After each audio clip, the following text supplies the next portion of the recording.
Dr. Rick Goodman is a speaker, author, and serial entrepreneur who has delivered over 1,000 presentations throughout the world, in addition to creating several multi-million-dollar businesses. Dr. Rick is passionate about sharing his proven success systems on leadership, engagement, and business growth. Please welcome Dr. Rick Goodman. I've got to tell you, I've been watching what's going on here, and I love being around smart people. See, for the last 30 years, I've worked with all branches of the armed forces, Fortune 100 and 500 companies, Super Bowl champions, NBA champions, and Olympic champions. And they all had one thing in common. They all had a focused strategy and a game plan for success. And today I'm going to share with you some of the strategies that they had. See, every situation I walked into, there were challenges. And the focus was on three things: repair, adapt, and perform. Repair what's not working, adapt to the changing environments, and perform at a high level. Well, Charles Darwin said it's not the strongest or the smartest of the species that survives. It's the one that's most adaptable to change. You've got to be willing to change, and the people here obviously are changing in a big way. You know, how many of you are still using that phone? You know, the one that looks like a brick? You know, that you could have knocked somebody out with? I remember when my kids got me the first iPad Shuffle. It was so small, it looked like a lighter. I sent it back. I said, I can't use something this small. And now the technology we're using, some of the cameras we're using could go on the tip of a needle. Change is evident. It's all around us every single day.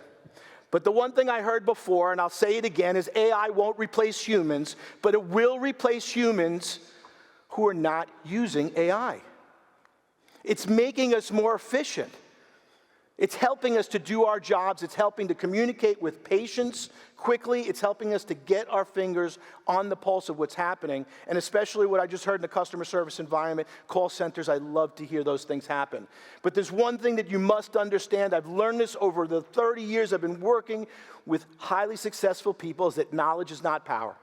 It's the application of your knowledge that's power. I used to say I hire really smart people, but they couldn't build a big practice. They couldn't communicate to people. They couldn't talk to people effectively. And you know, the one interesting thing that I heard about with the call center is that people were actually listening. See, my grandmother always would say, you've got 2 ears and 1 mouth to listen twice as much as you speak. We learn a lot more by listening and focusing on somebody. You know, there was an interview done with Oprah, and they said, we love being interviewed by Oprah, and they said, what's the best thing about being interviewed by Oprah? And they said, when you're with her, you feel like you're the only person on the planet. And it's called PTC, present time consciousness. She is completely focused with you. And you can tell when someone's listening to you. You know, over the phone, can't you tell if they're listening to you, if they're paying attention, if they're eating, if they're smiling? You could feel it through the phone. And when we get in front of people to communicate, sometimes we stop those senses. But everything that we do in life in order to be successful takes what I call a commitment. And you know what a commitment is? A commitment is doing the thing that you would do long after the mood you set it in has left you. See, how many of you made a commitment on January 1st? You said, you know, I'm going to lose weight, I'm going to work out, and then January 6th, you're shoving donuts in your pie hole, right? Because the world's a great starters and lousy finishers. But it's the people and the teams and the businesses that are most consistent and most deliberate that win the big game. See, there's two important words in business, and you know how you learn things? You learn them the hard way. You learn by failing. You know, I always say that anybody who is in the Baseball Hall of Fame struck out 70% of the time. If you have a 300 lifetime average, you're in the Hall of Fame. That means you failed 70% of the time, but if you don't get up to move, what happens? Well, a friend of mine came to me, and in 2002, I started a number of internet companies called Advantage Continuing Education Seminars. So we're in the form of legal, accounting, construction, HR, anywhere where someone has to keep their license like me. I thought, what a great business this is to be in. Well, my friend, he's a very, very successful businessman. He said, here's a great deal in the legal realm. You need to jump on it right away. I said, no, it's not going to work. Don't worry about it. It's not going to work. 2 years later, he called me up and he said, you know, you're going to learn 2 words. He said, because you just lost a couple of $1 million. because you don't know these two words. Well, if someone tells you that you lost a couple of $1 million, your ears open up wide, your eyes get big, and you start to get upset with yourself. And see, those two words were very simple. What if? What if opens you to possibility thinking? What if this is going to work? What if this goes in the right direction? As opposed to closing down your mind about possibilities. See, what I found is that most of us are putting out fires right in front of our face. We got a lot of firefighters in the world. See, but the opportunities are on the periphery. They're out here. But if you're so focused on putting out the fires, you miss the opportunities all around. Well, you can bet every single day I say, what if? I say it to my staff. Well, what if it works? What would it look like? How would it feel? Because I want my brain, the best computer on the planet, giving me the right answers. Because change is difficult, but people who lag behind change and don't recognize that they need to change generally fail. See, what I found is the biggest fault of every single leader that I've ever interviewed, whether it's a 4-star general or whether it's the president of a multi-billion-dollar company, is lacking self-awareness. They lack that self-awareness. See, but right now we've got something coming up. How many of you are into golf? Any golfers here? Okay, well, you're in the land of golf, and some of you might know a guy named Tiger Woods. Well, Tiger Woods is playing in the Masters. It's starting. And Tiger Woods says, I think I could win it. See, when Tiger Woods was 21 years old, in 1996, he won 25% of the tournaments that he entered. Could you imagine? 25% is an incredible number. Some people want to win one their whole life. 25%. And in 1997, he went down to 19%. And then they said, you know what? You're swinging too hard. You got to make a change. And he said, all right, I'm going to listen to my coaches. I made a change. And he made that change in 1998. He dropped down to 5%. But by making that change and thinking forward, all of a sudden, he won 38% of the tournaments he entered. And then 45%. And then he flattened off. He became real. And he only won 28% of the tournaments for 3 years in a row. But 28% of the tournaments are more than anybody's ever won in the history. And then you know what happened to Tiger? His back went out. So some people remember his back went out. What do you have to do? He had to reinvent himself again, because if he kept swinging the same way, he was going to lose his career. So everybody said he's crazy. He's not going to win again. He's got a bad back. And he said, no, I'm going to just adapt. Because he understood it's not the strongest or the smartest of the species that survives. It's the one the most adaptable to change. So he adapted in 2004 and changed that swing. And then in 2005, he won 29%. Then 53% of the tournaments he won. He dropped down a little bit to 44%, but at 33 years old, he won 67% of the tournaments. 67% of every single golf tournament he won. And that's because he was ready to make the change. The question really is, are you ready to make the change? Are you willing to take that risk? I remember in 1995, I said to my family, I'm going to travel around the world and speak. And they said, who's going to hire you? I'll never forget it. My ESV, I'm like George Costanza. I'm Mr. Opposite. So if you tell me I can't do something, I'm going to prove you wrong. But some people listen to that information and they make it a self-fulfilling prophecy. I got to reinvent that new speaker intro because now it's 2,000 programs in 50 states and 32 countries. And when my daughter walked into Barnes & Noble and pulled the Solutions-Oriented Leader off the shelf because it was #1, I could tell you the most proud I was title American Author. It wasn't anything else I'd done. It was American Author. Because there's not a lot of them out there. There's 650,000 plus books produced every single year, and less than 0.5% ever get published. That's the reality of life. See, but also, it's going to take the energy. Ooh, there we go. It's going to take the energy. See, changing your attitude and energy changes your life. Have you ever seen someone that walks into a room and they're just like that doomy, gloomy person? You know, it's like the emotional vampire that sucked the life out of the room. And then when you're with somebody, it energizes you. See, because your mind doesn't know the difference between something actually happening and something imagined vividly in great detail makes you right every single time. If you don't believe this, how many of you have the mom or grandma that said bad things happen in threes? Anybody have that mom or grandma? Okay, just like me, right? And all of a sudden, 1, 2, 3, 4, 5, they just kept coming, right? At the end of the day, he said, see, I was right. I knew it was going to be one of those days. Here's my question. What did you ever get for being right? I'm right a lot. I haven't gotten anything. Ask my kids. They don't give me nothing. See, but your focus was on that. Or if you're in a rush to leave today, how many red lights you think you're going to hit? You know, every single one. Or how many of you bought a car in the past or just recently, and the next day you got in that car, and every single person in your town was driving the same car? There were hundreds of them on the road. You know why? Because your brain was going on search to make you right and say, hey, that girl or guy is one smart cookie. Great minds think alike. They made the right decision, and so did I. It reaffirms your decision because we back into our statistics. Our brain knows that. And what you say to yourself makes all the difference in the world. Some of you, if you talk to your friends like you talk to yourself, you wouldn't have a friend on the planet. You say bad things about yourself. You mess something up, you say, I'm so stupid, I'm such an idiot, and your brain goes, you're right, you're right, you're right.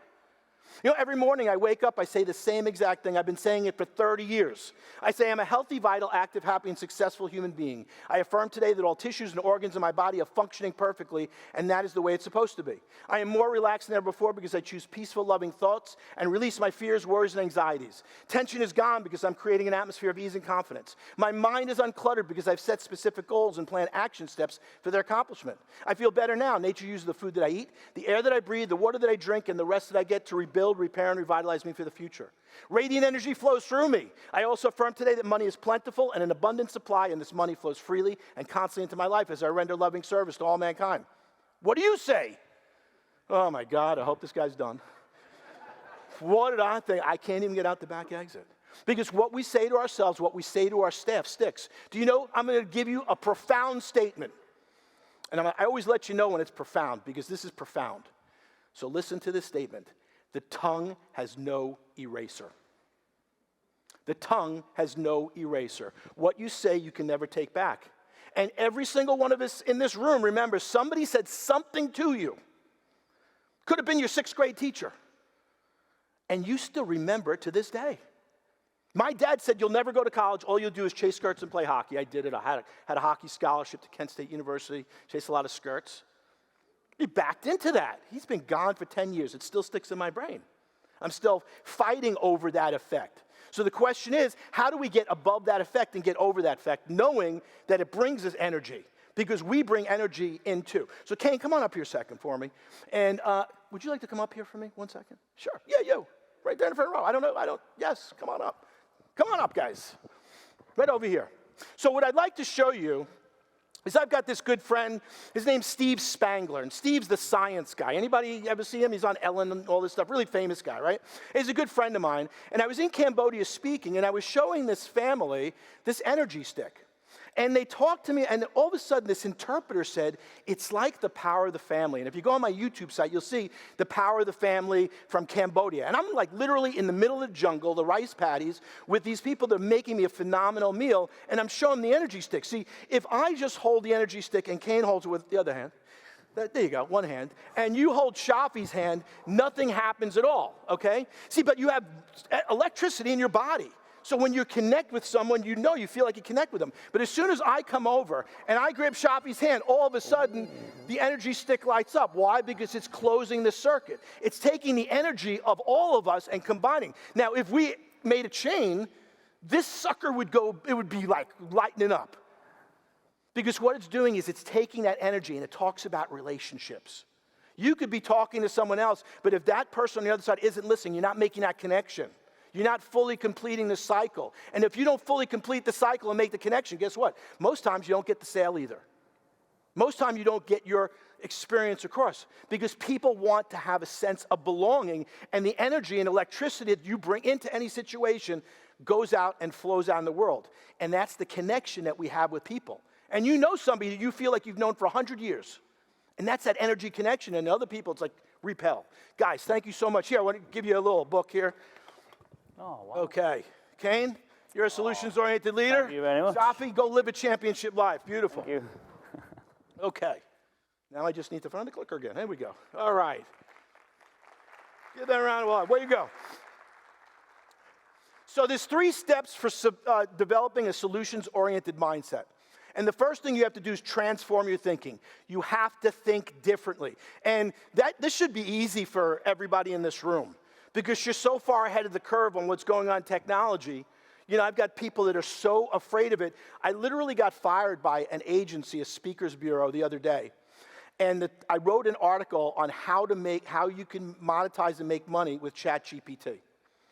Put it on LinkedIn. I get a call from this person. She says to me, listen, this goes against, our morals and our ethics, and we can't sign. I said, what are you talking about? She said, well, I saw your article on LinkedIn. You must be using ChatGPT. I said, and Gemini and a lot of other things also. Well, she said, well, we can't have you as part of our bureau. I said, that's okay. I think you should stop using your website. You should probably throw your cell phone in the lake, and all these other things that you have no idea. Your car, it's running on microchips. I mean, come on, come into the real world. This is where we need to be. So if you're not going to jump and take a risk and go full force in, guess what? You're going to be left behind. So you got to transform your thinking. Next is you got to optimize your assets. Now here's the beautiful thing. Your assets is all the information you have in your head. It's all that technology. It's every single person in this room is an asset. It's your friends and family members. You never know who's going to be there that can open the door and help you. Because that's the way it works. When you're doing the things that you do and you're moving in that right direction, people, places, and things come into your life. So you got to optimize your assets. The worst thing that you could do is be the biggest secret on the planet. I remember when I said to my wife said to me, my friend just went to this neurologist. She has migraine headaches. I eat those for lunch. Acupuncture, all the stuff that I do. She didn't even know what I did. And I used to be married to her. How terrible is that?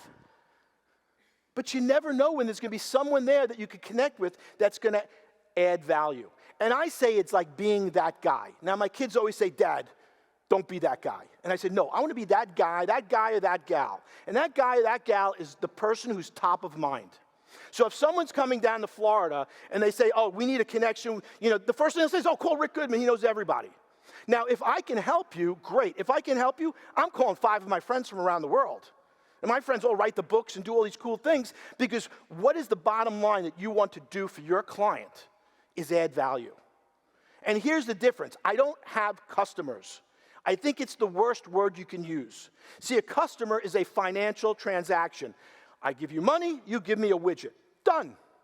But when you have a client, that stands for care, protection, and guidance. You're there to care for them, protect them, and guide them to the right solution. Now, I don't know about you guys, but I think everybody on the panel that I heard, they're providing solutions. Core, this is what you're all about, is providing solutions. So we want to look at that. And third is accelerate your connectivity. You've got to accelerate the connectivity of which you connect with other people and the speed at which you do your business. Now, there's 2 commonalities of solutions-oriented organizations. They have a plan and they have a strategy. They know exactly what they want to be doing. But the 4 steps in becoming that solutions-oriented leader is 1, you got to create an inspiring vision. If what you're selling isn't interesting, nobody's going to follow you. Second is you got to motivate people to buy and deliver your vision. So you need to bring the energy because if you can't get excited about it, how can you expect anybody else to get excited? Third is you got to manage delivery of the vision so people are all focused on the same direction. And last is you've got to build ever stronger trust relationships. See, because the bottom line is it all goes back to trust. Everything we do with our clients, everything we do in sales goes back to trust. If people feel that faith, confidence, and belief that they're in the right place, that's when they start to open up their pocketbooks. That's when they start to get involved. So you want to have them build that trust. Now, some of the solutions-oriented leaders of the past, Steve Jobs and Bill Gates, some of the transformational companies of the past, Google and Amazon, but the company of the future of transformation, Kore.ai. I got to tell you, when they called me and said, we'd like you to come speak, I started doing my homework. Because that's what I do. Because who do you want to do business with? Someone who doesn't know anything about you? Or someone who does their homework? Well, I was so excited because, see, I bought NVIDIA at like 113. I'm a happy camper. I didn't realize they also invested in Core. I'm going in the right direction. It's no different than I was with Lennox International a bunch of years ago. I worked with them, and I said, I'm going to invest in this company. My financial guy goes, what a great investment that was. I said, no, I saw that people. I invest in people. Because when you invest in people, you invest in the right thing. When you invest in a product, it could go north or south. But it's the people behind the product that make the difference. So you got to get up in your helicopter. So I said to you that the biggest challenge for most leaders is self-awareness. And there's 3 phases. And the first phase is phase 1, all about me. You're thinking about yourself. That's survival thinking. Phase 2 is when you're butting heads with everybody.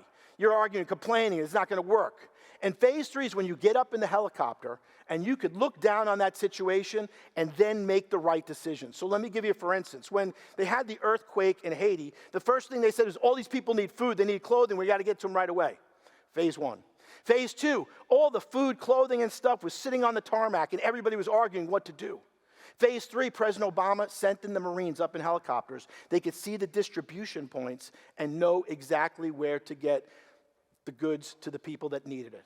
They're up in a helicopter. If you as a leader can get up in that helicopter and get out of the emotional, get out of the situational stuff, you'll make the best decisions that you could ever make. See, my mission with our clients, our mission, and what we do is to help our clients properly prioritize their actions for idea. That's what a great coach does.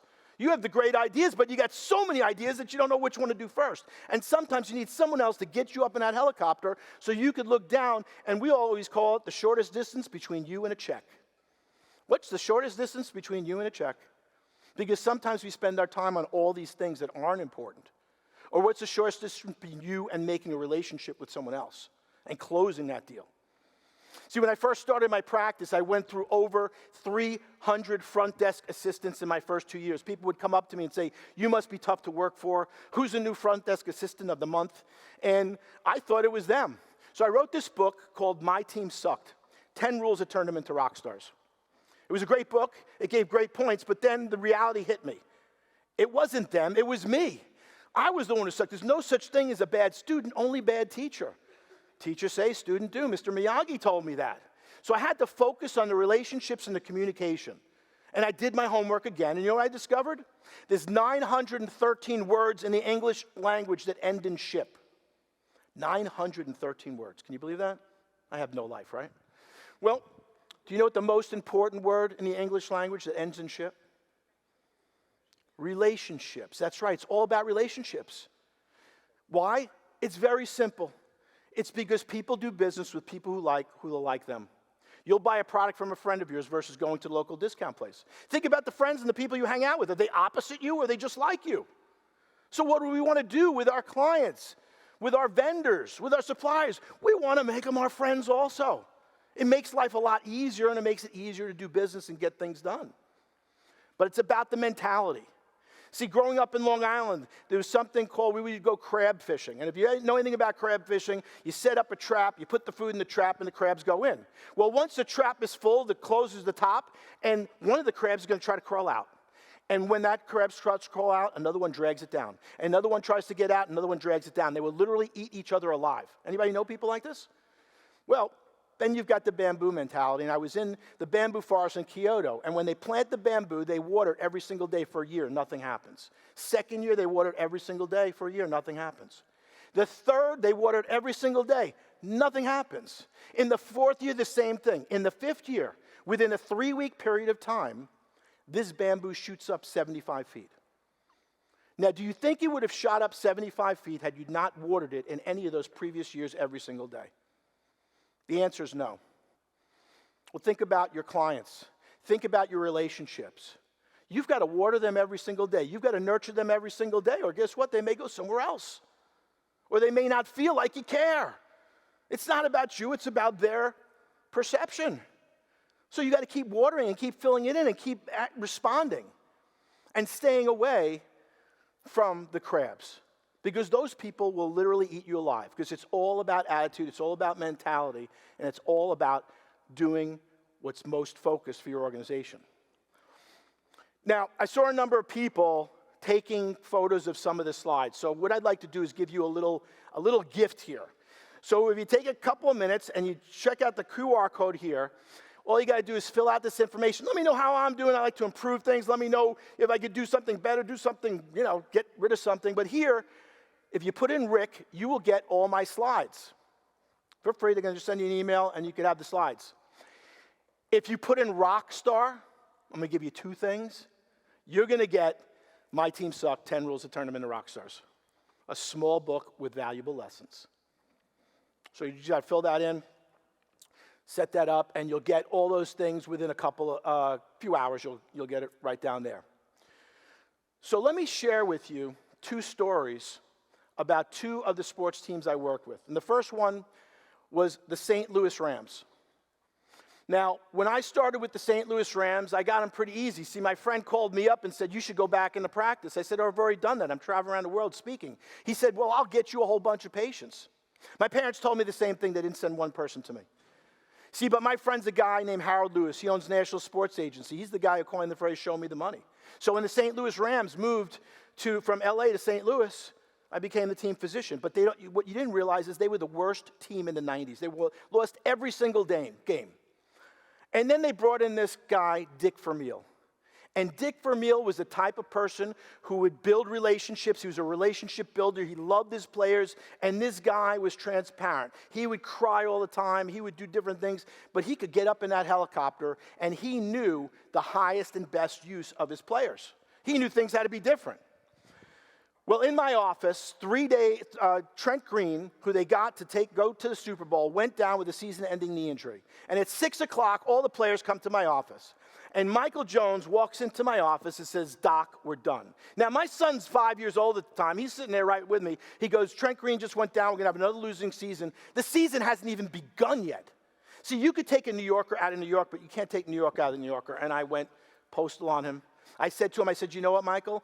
You can't be a patient in my office unless you're positive. I got real patients here, people that want to get well, and I can't have this negative energy in my office. So here's what I want you to do. You decide, I'll be back in 5 minutes if you still want to be a patient in my office, and if not, I'll understand. And I walked out. My son looked at me and said, Dad, are you crazy? This guy can crush you. He's a monster. I said, Alex, I treat people. This is what I do for a living. Michael plays football. That's what he does for a living. But you know what? We're all the same. We all put our pants on one leg at a time. Well, we got a guy named Kurt Warner, and the only person who wanted Kurt Warner was Dick Vermeil. See, he had this interior feeling. It's called your gyroscope, Jiminy Cricket. It's the one when you took your multiple choice test and you changed the answers from the right one to the wrong one and you knew. But your gut instinct was right. It was dead on. We all have good gyroscopes, and as we get older, you need to trust that gyroscope a little bit more. Well, he trusted in that individual.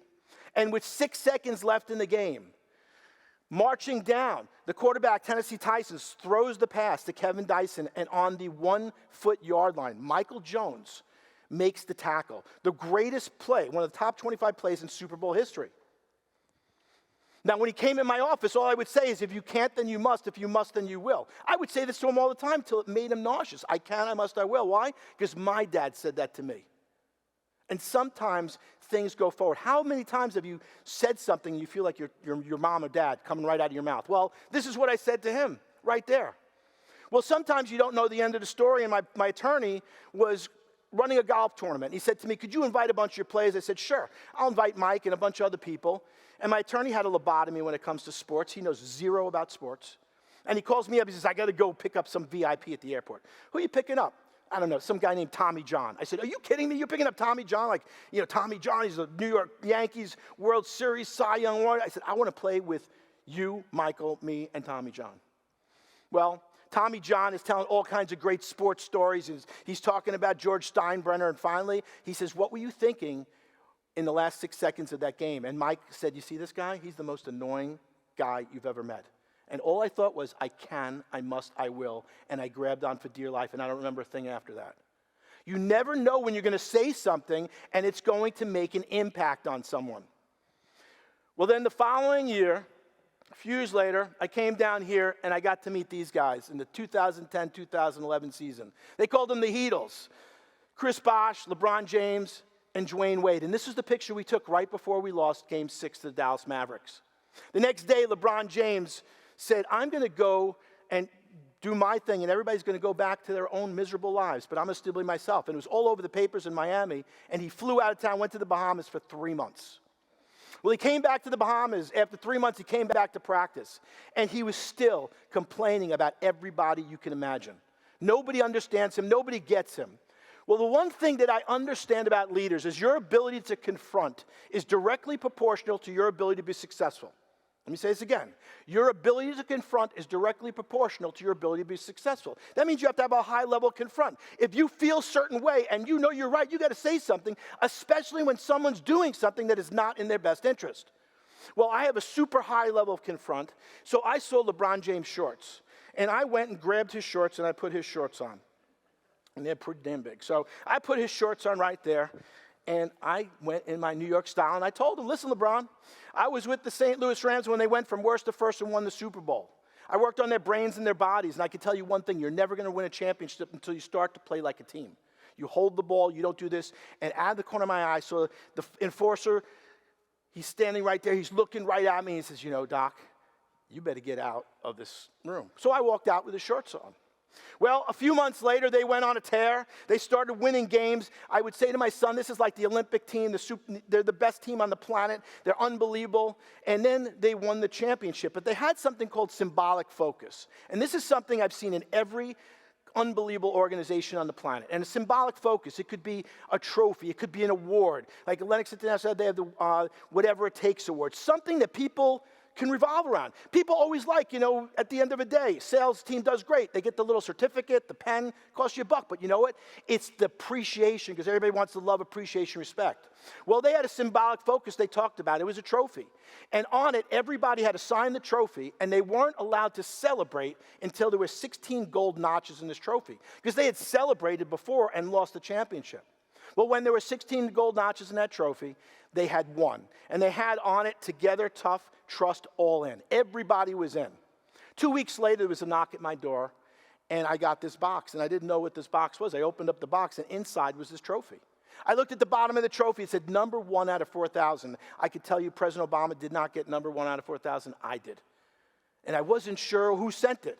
And then inside was this picture. Here's a symbol of our appreciation for your guidance and support. Hey, Doc, keep the shorts, LeBron. He was not ever getting these shorts back. The next year, it was a much happier looking photo because we had won the championship. But the bottom line is, you've got to speak your truth. You've got to speak your truth and focus on what is the highest and best use of people. What is the highest and best use of your technology? What is the highest and best use of your team? And if you say it with care, you say it with love, they will take it that way. And things will be different. And that's exactly how it ended up, where things were different and we won 2 championships in a row. And all they did was transform their thinking, optimize their assets, and accelerate their connectivity. They repaired, they adapted, and they performed. And if you do the same thing, you'll be successful also. Thank you very much.